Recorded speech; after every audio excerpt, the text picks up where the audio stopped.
I'm speeding. Speeding. 5, 4, 3, 2, 1. The world is changing faster than ever. What used to take decades is now taking years or even months. What you see right now is the illusion that people have had for many decades about the workplace being this secure place to work the rest of your life. For the first time in the history of our nation, our children will not do as well as us. We've seen our friends get laid off. We've been laid off. We've had our pay cut. People are overworked and underpaid. They seem to have less time and less freedom. They live under constant pressure. This is going to be forced. And so even if your employer loves you, they may have to cut you. There's something wrong that on Monday morning, the heart attack rate increases by 35%. Technology is accelerating, job security is declining. It just doesn't seem like the old models of making a living are as reliable as they used to be. Every aspect of our lives, there's a better way out there, but we're still doing it the old way. We live in the greatest country on the planet, and there are a lot of people sitting around complaining and being cynical. Like everyone's whining about this old model, and I'm like, why don't you leave it? Look at all this over here. Look at all this opportunity. Since so much of our lives revolve around our work and the way we make our living, many people are thinking there just has to be a better way. The biggest challenge facing our world today is not making money, is what are we going to do with all the displaced, unemployed people? People are afraid that they're going to make the wrong decision. People are afraid of the unknown. People are afraid that maybe I don't have the skills. Hey, sports fans, industrial age is over. It's dead. It's dying. That's why going to school to get a job is an obsolete idea. A steady paycheck is an industrial age idea.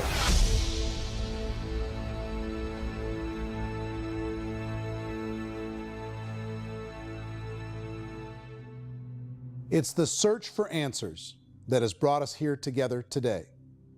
My name is Eric Worre, and for almost 30 years I've been an entrepreneur, struggling at times, but ultimately succeeding. As a best-selling author, speaker, and business owner, I've spent my entire career helping millions of people around the world to become entrepreneurs. And I believe strongly that there is, in fact, a better way when it comes to how we make a living. The career landscape has changed dramatically, and many are still working in a model that is completely out of date. What worked for previous generations isn't working as well for people today. In this film, we're going to explore 3 important questions. First, what's really going on in our working world today? Second, in this new economy, is it better to become an entrepreneur, or is it safer to work for someone else? And third, if a person decides to become an entrepreneur and start their own business, how can they do it without taking on massive risk? To help in this journey, I've brought together some of the greatest experts and thought leaders in the field of entrepreneurship to share the real facts with you. My intention is to give you new information that will allow you to make choices that are not limited by an old, outdated model. Let's start by understanding what's going on in our working world today.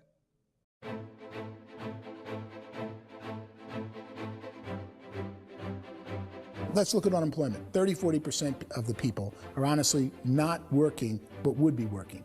What our government does is if you haven't found a job in 6 months, we don't call you unemployed. We pretend you dropped out of the labor force. I've often said that unemployment, particularly structural unemployment, that's unemployment due to technological changes, is the first sign of economic growth. Think of it, 10 people live on an island. They go out every day and fish. One day, new technology shows up. A missionary brings them a net. Now, using the net, one pilots the boat, one throws the net. 2 fishermen can do all the work 10 used to. That's a 500% increase in productivity, 2 doing the work of 10, in one day. You don't have to learn a lot to learn how to throw a net instead of throw a fishing line. The island's got a big problem, 80% unemployment. But the island still has all the wealth of the fish because the 2 people produce as much fish as 10 did. Now, of course, looking back in history, these changes used to take thousands of years. And during that time, we went into farming and transportation. Some of us became doctors and some teachers and lawyers, and we developed all these new professions and new manufacturing jobs. Today, these changes are occurring literally in one day when a new technological advance occurs, and we don't have the social structures to deal with it or to retrain the unemployed people. So one of the things that I think is interesting as I travel across the country and really travel around the world is the way that we work and the way we get paid for work is changing pretty dramatically. On a global basis, everything is being turned upside down because of the rapidly advancing technologies.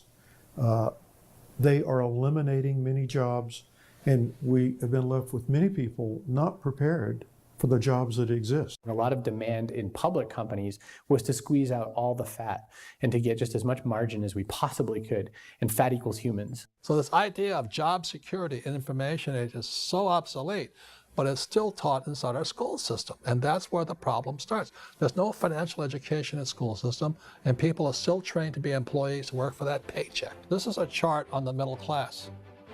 What's happening in the middle class, those that went to school, their incomes have been coming down for years.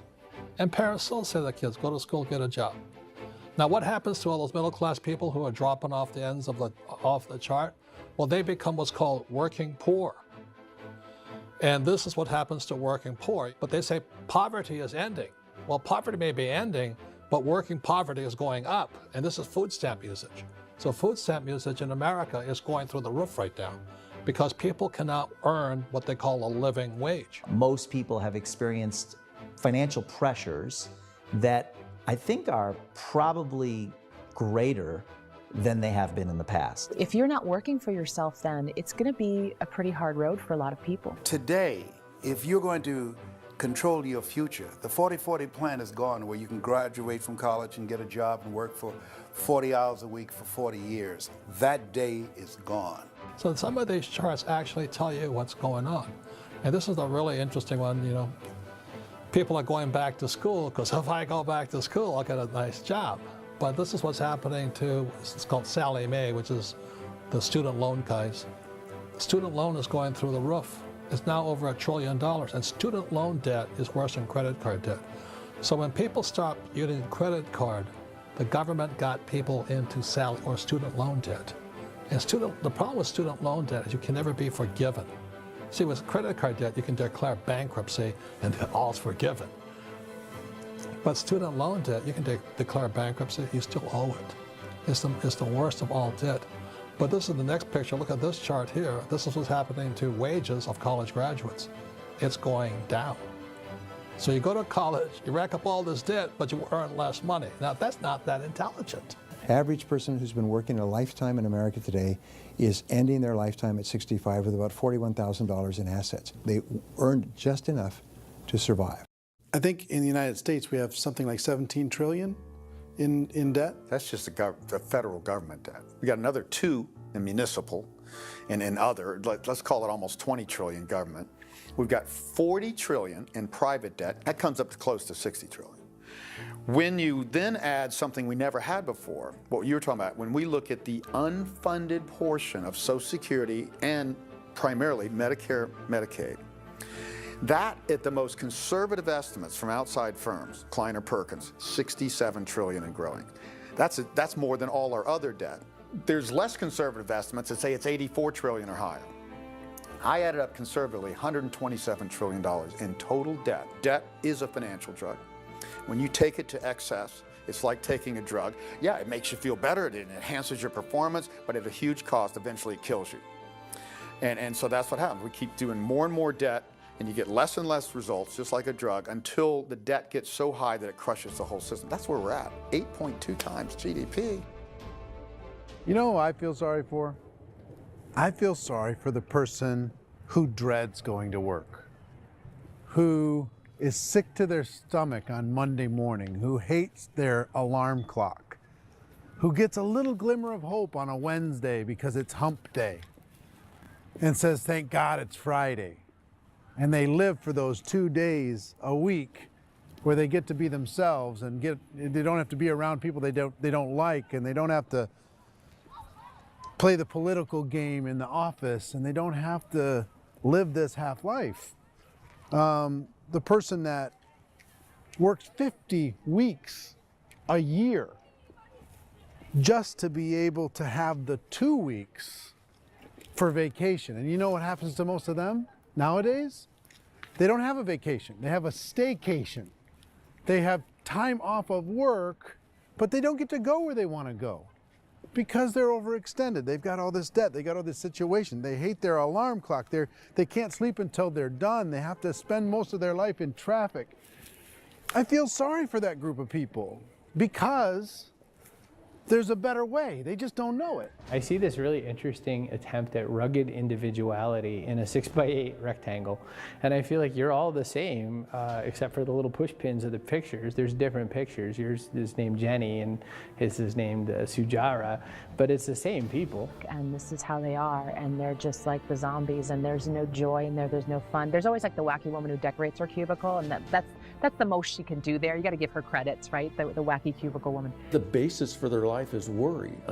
I'm worried, you know, maybe I'll get fired. I'm worried maybe my company will go out of business. I'm worried I can't keep spinning the plates on paying the bills. I'm worried about how do I send my kids to college. I'm worried, what if the transmission of my car breaks? That's, you know, 2 or 3, I can't fix it. People live in a sea of worry, and it eats at them. Those signs that people held up during the Depression didn't say looking for gainful employment in a cubicle. It said looking for work. Work is what we're looking for. Job is just a unit of measurement. Work is what we're going after. It's time to look in the mirror and say, it's not the economy, it's my economy. It's my little world of where I am. I need to improve. I'm not going to wait for the economy to come back because, frankly, the economy is doing great in this country. So I'm here on Wall Street, the financial center of the universe, the financial capital of the world. This is where most people's money goes to at least be held for a time, right?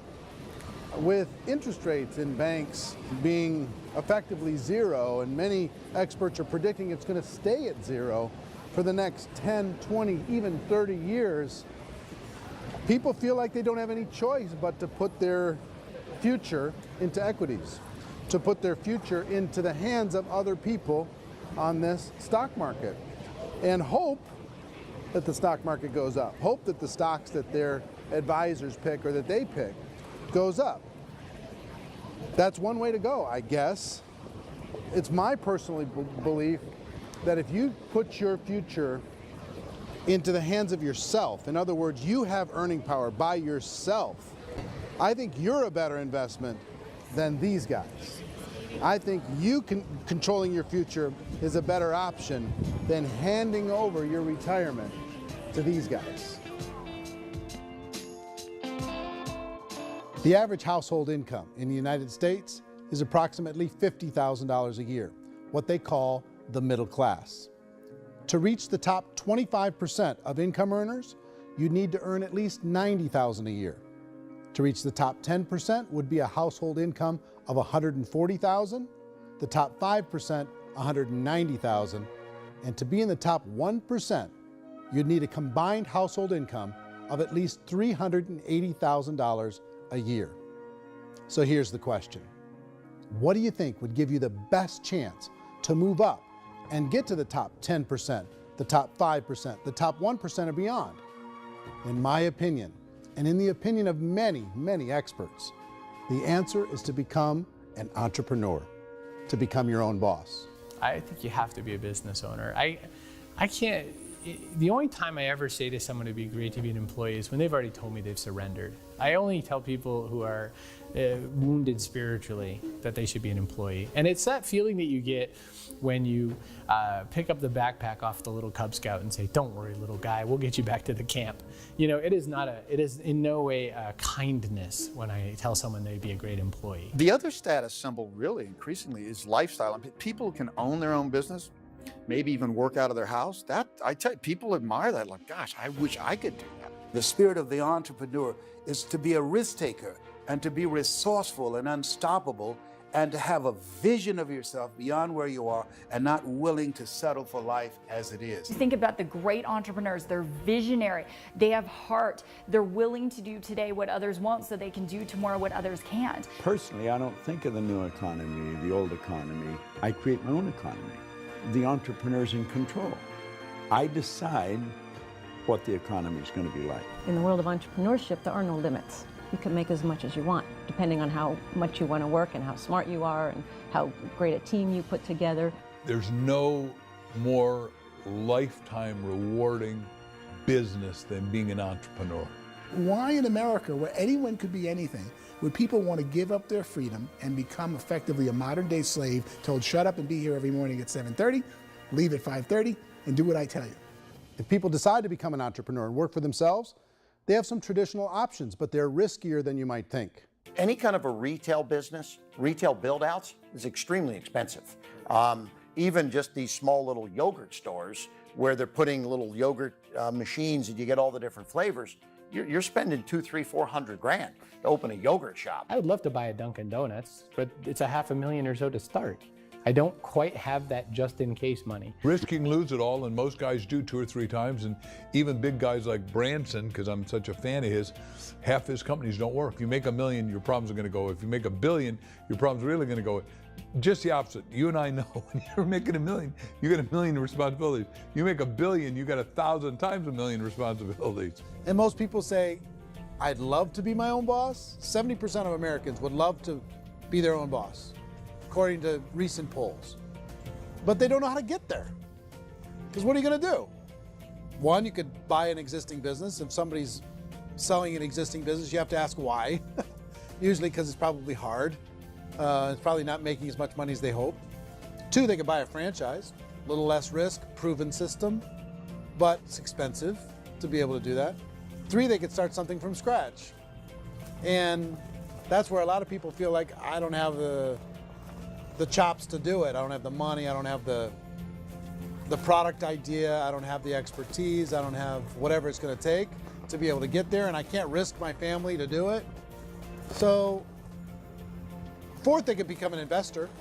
A lot of people in this town invest to try and figure out a way, but you got to be pretty smart with that game too, right? Venture capitalists, who are the very best and most sophisticated in investing in new breakthrough businesses, make it on 1 out of 11.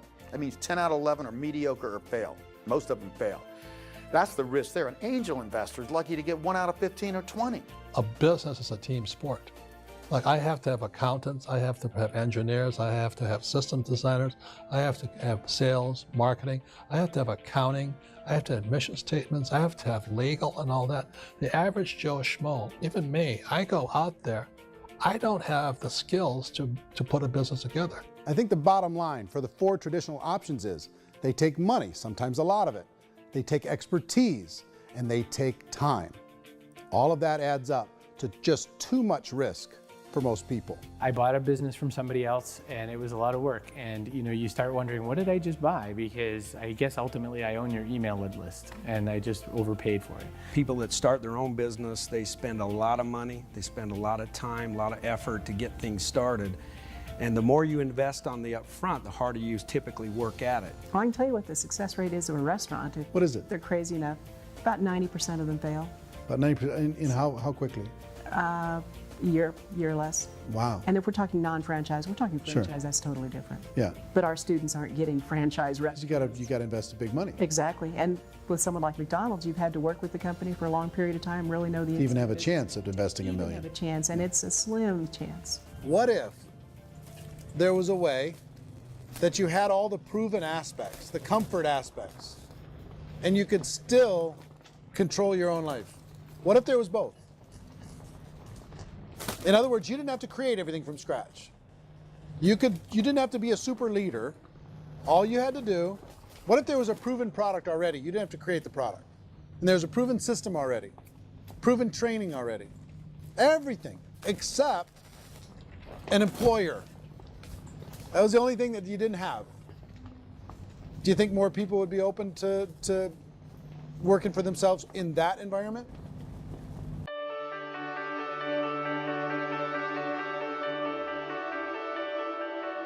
In our search for a better way to make a living, we've come to the conclusion that becoming an entrepreneur is actually safer than being an employee.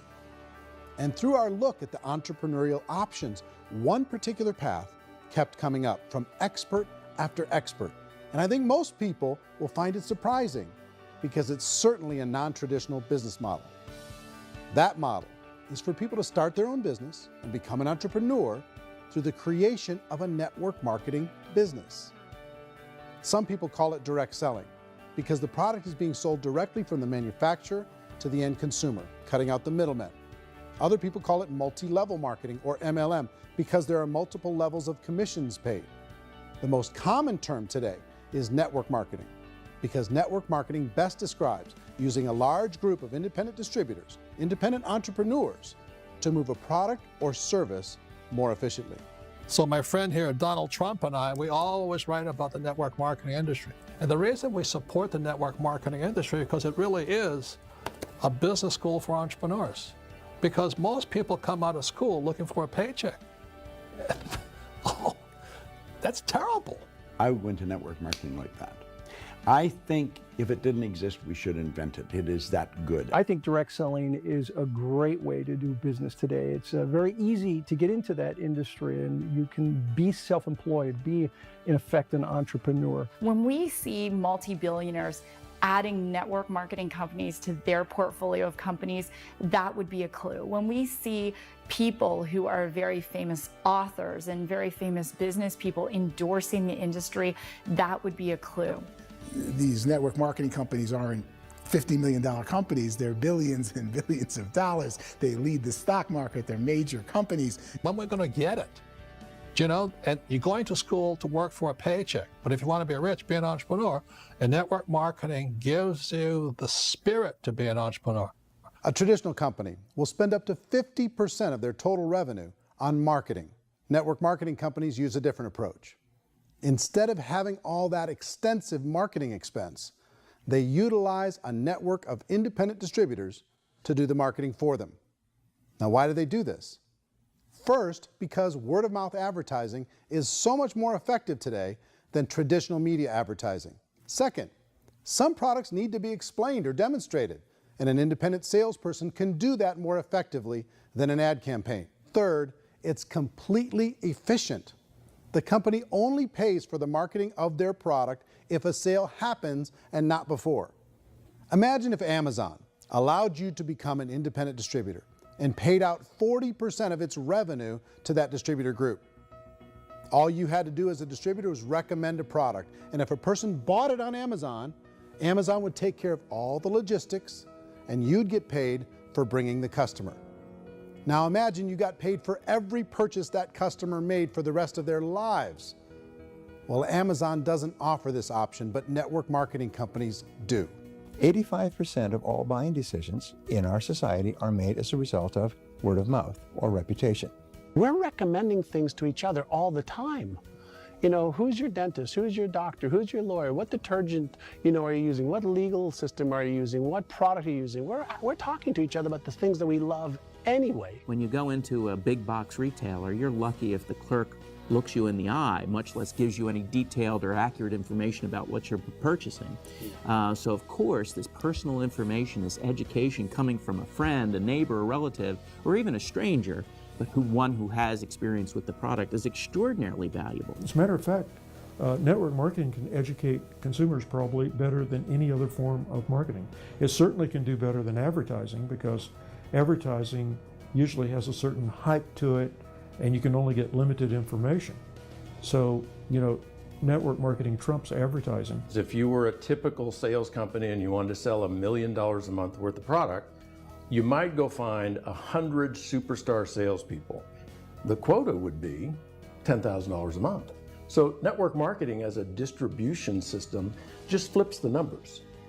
So we use 10,000 happy, raving fans of a particular product, and we don't concern ourselves so much with how much product each one of them individually sells.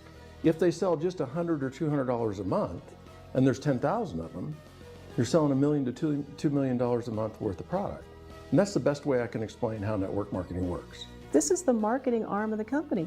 There's not money being wasted on bricks and mortar. There's not money being wasted on inventory that's sitting stagnant somewhere.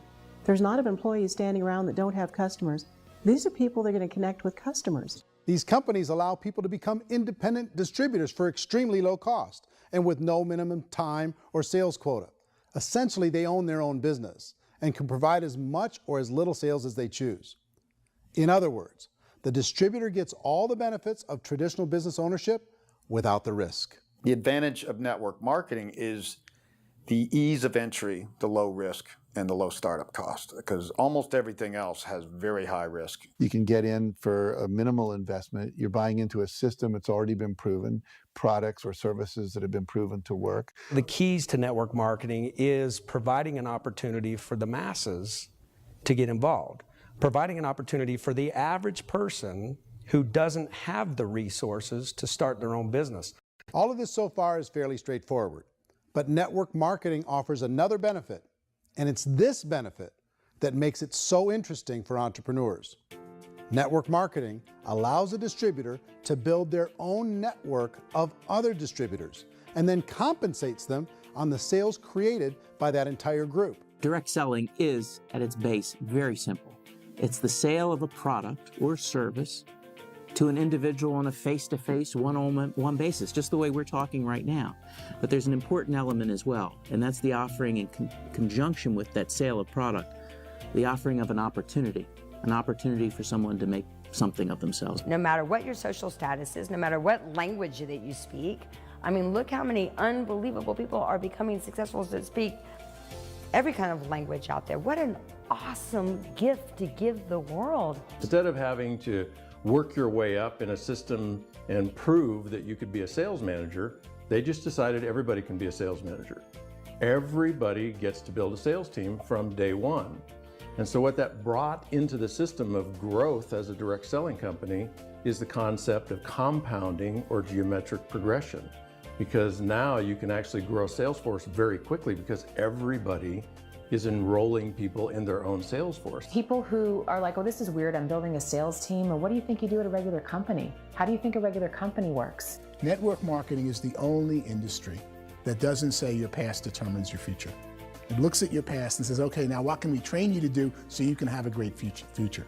Every other employer out there wants to exploit you for what you already know, not teach you something new. Network marketing has the potential to save the United States and the world, because it's going to teach people not to be employees, but to be entrepreneurs.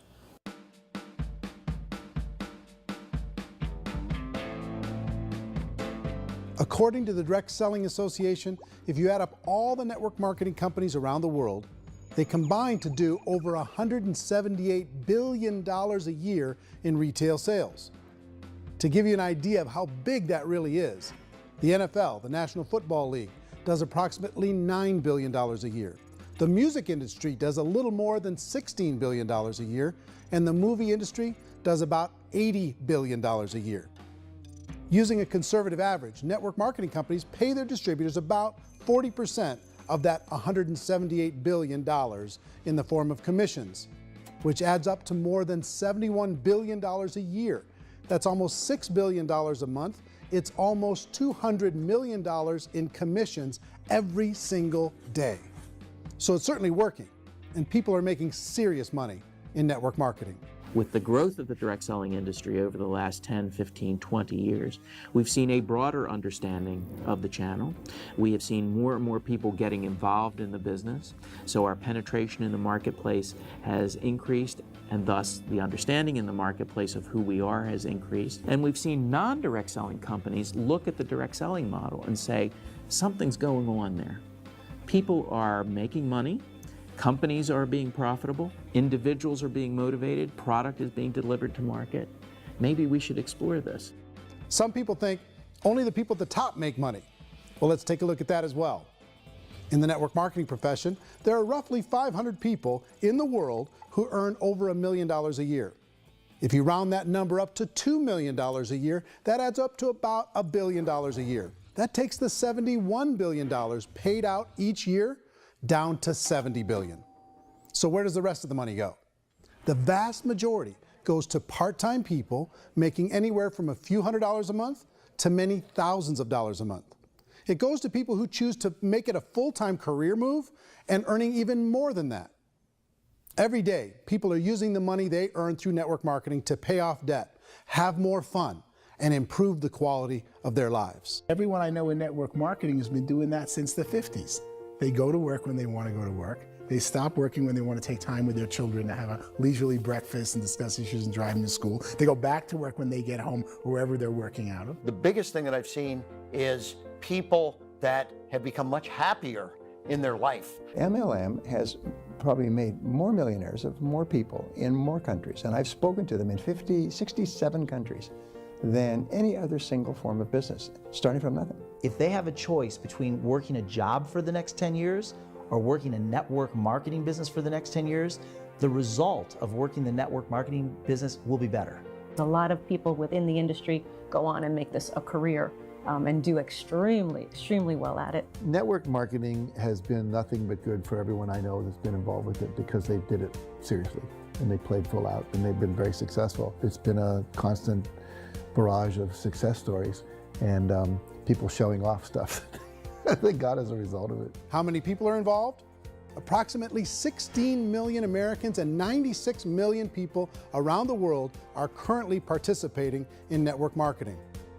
And in a recent poll, 82% of those people report a good, very good, or excellent experience with network marketing. So people are happy.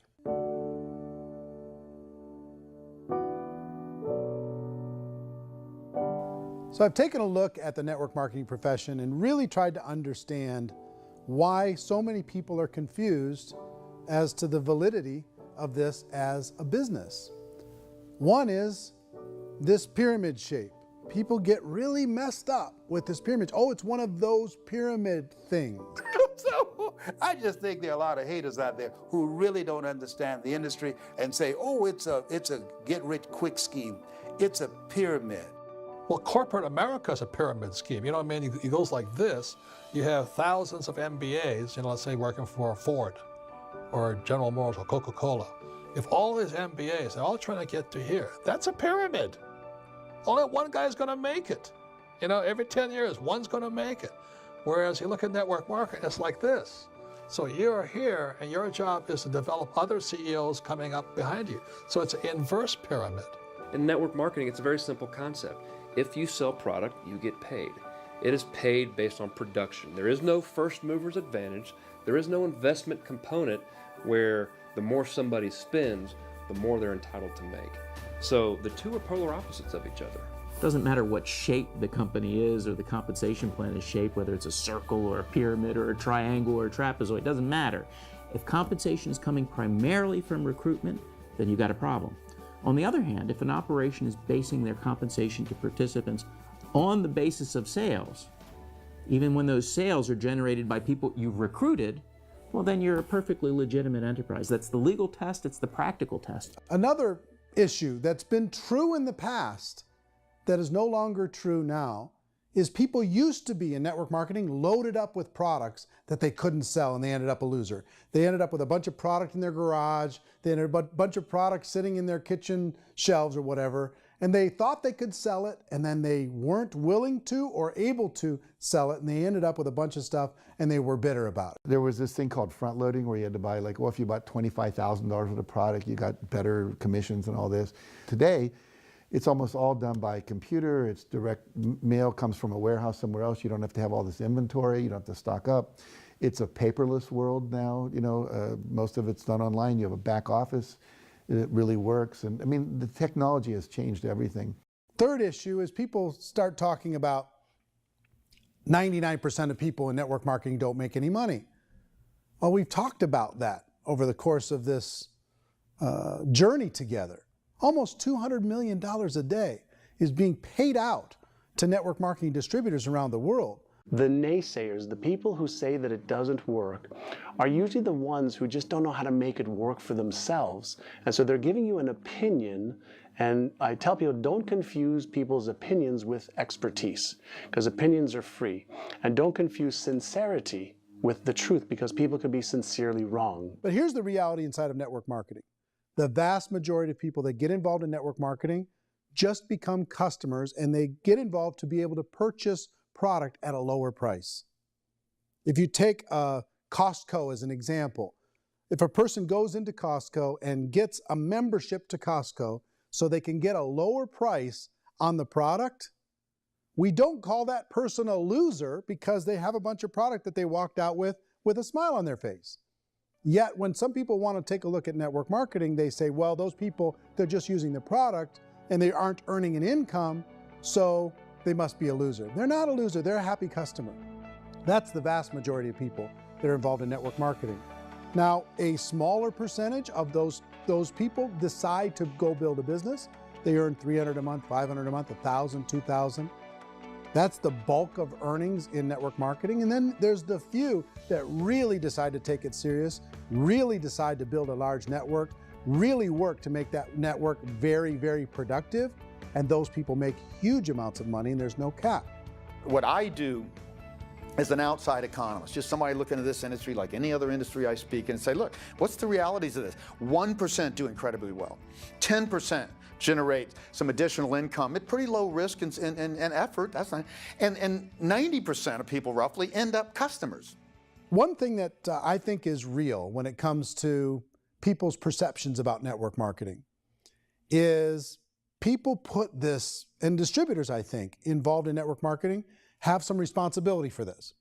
They have sometimes unrealistic claims about the product or about the income. Most people who become distributors, they want the money, they want to be successful, but they don't have the skills.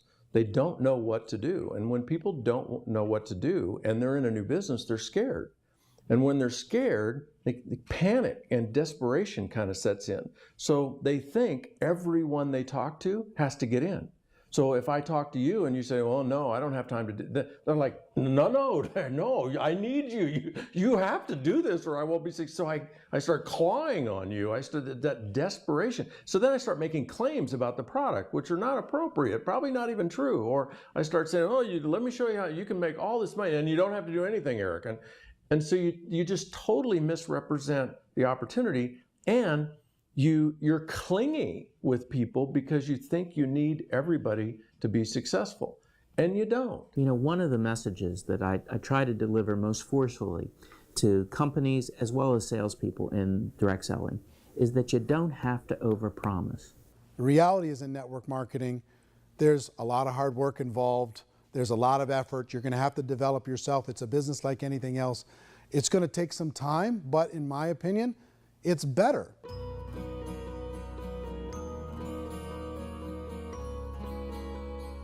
It's light years better for people starting today than it was even 5 years ago. I think it's more widely accepted now, and people understand it is a business. It is being an entrepreneur. It is being a business owner. Our belief system is based upon our evaluation of something, and frequently if we reevaluate a situation, our belief about that situation will change. The industry has changed and it's grown up. It's totally transformed. You've got young people today that have grown up with social media, and they understand networks. They understand how people are connected through technology, and they understand how money flows through those networks.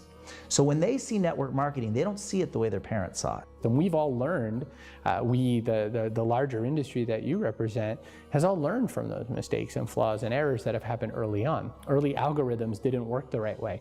That's all fixed. It's like when they design a computer program, they design the program, then they run it, and then they go back through and they debug it.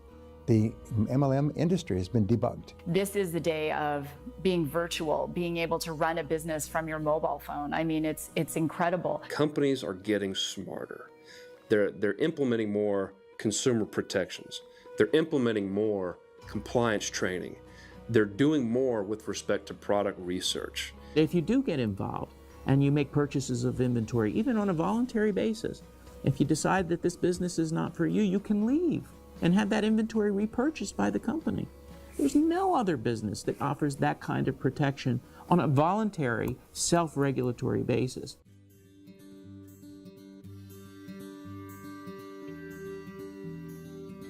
If you decide to look further into a network marketing business in order to generate more cash flow for your family, I would recommend reviewing the following 4 elements. First is the product or service. And on the product or service, I would ask 5 important questions. 1, do you like it? Is it something you would feel comfortable sharing with others? 2, is there a recognized need in the marketplace? It's hard to create a need if one isn't naturally there. 3rd, does the product meet that need? Does it solve a legitimate problem for consumers? And 4th, is it priced to sell? Can it compete in the marketplace? And fifth, is it priced for profit? Is there enough margin for the company and the distributor to be able to generate income for the long term? If you can answer the questions on the product to your satisfaction, the next element to consider is the company itself. Is it well run? Do you believe in the founders or the management team? Do you feel they have what it takes to go all the way? See, it doesn't matter how good the product is if the management can't take care of the company. Good management can change with the times. They can handle adversity. They can make good decisions. Make sure you choose a company that can serve you for a long time. The third element to consider is the compensation plan. And with that, there are three important things to look at. First, a brand new person needs to be able to generate some money fairly quickly. It may be an obvious reason, but you can probably imagine the ripple effect of a distributor getting involved and having even a small victory fast. That can only help with the overall success of the organization.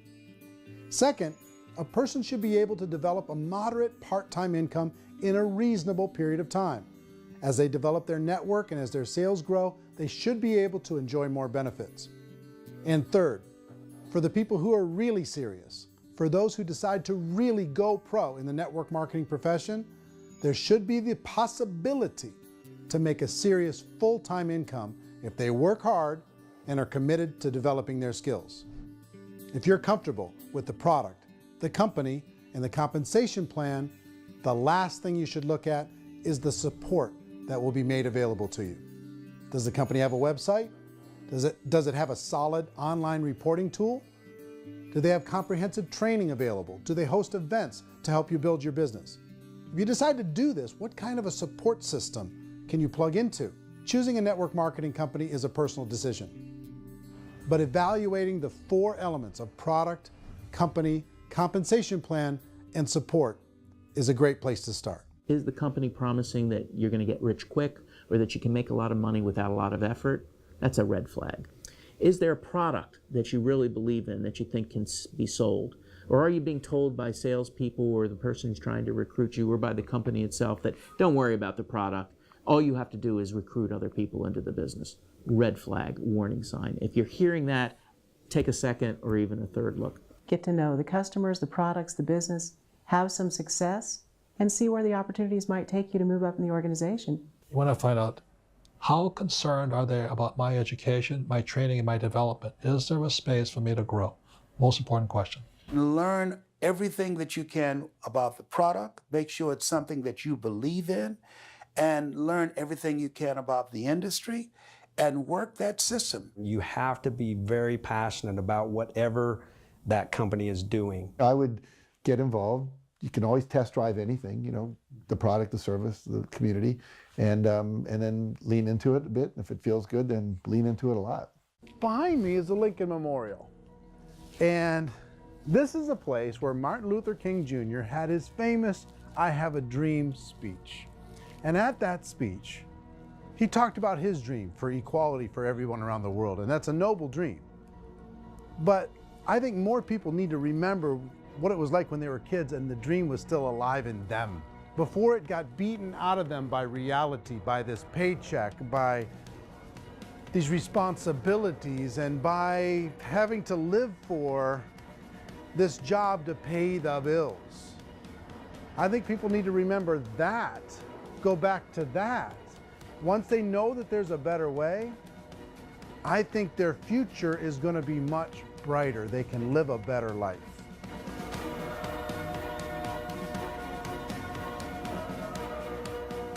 So if you're considering getting involved in a network marketing company, let me offer you just a few pieces of advice. First, network marketing isn't perfect. It's emotional, it's challenging. Like any entrepreneurial venture, it can have its up days and its down days.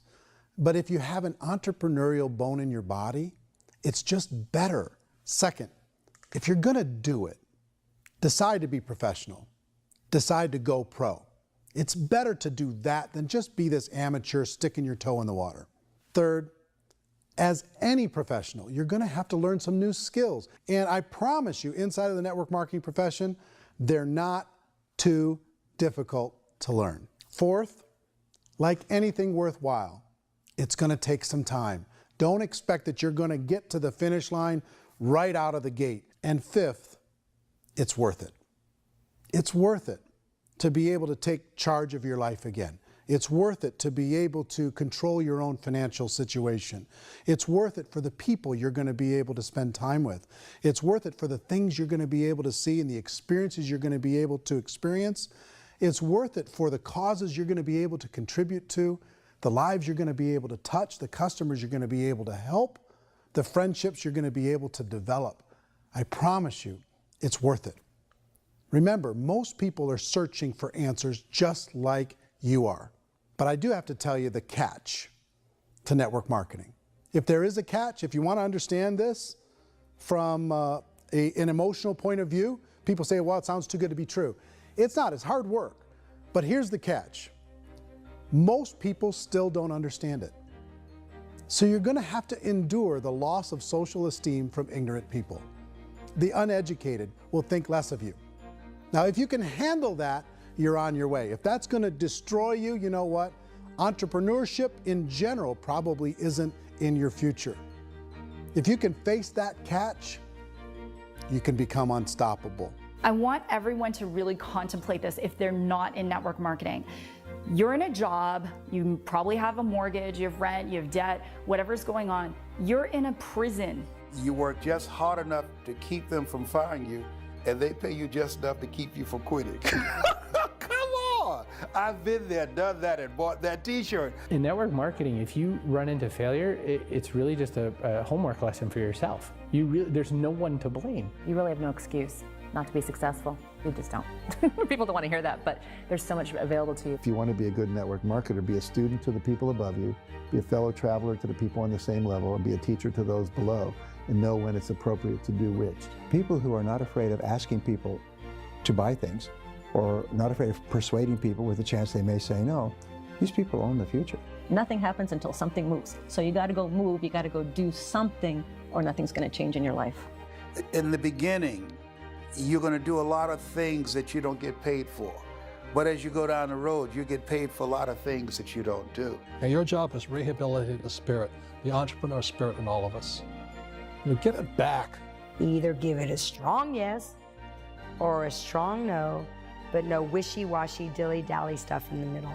There's dreams and there are nightmares, but I believe that the biggest nightmare of all is when you don't pursue your dream. You're going to see some monumental growth in this profession. It's an exciting, exciting time to be involved with the network marketing profession. The next 10 years, I see just exponential growth. When that tipping point comes, it's not a matter of asking somebody, have you ever heard about network marketing? You're really asking them, which company are you building your wealth in? We are here to fix the world, to improve relationships with other people, to improve other lives. And the real reward comes as an entrepreneur in any level from teaching somebody something and watching them soar. There is no greater reward.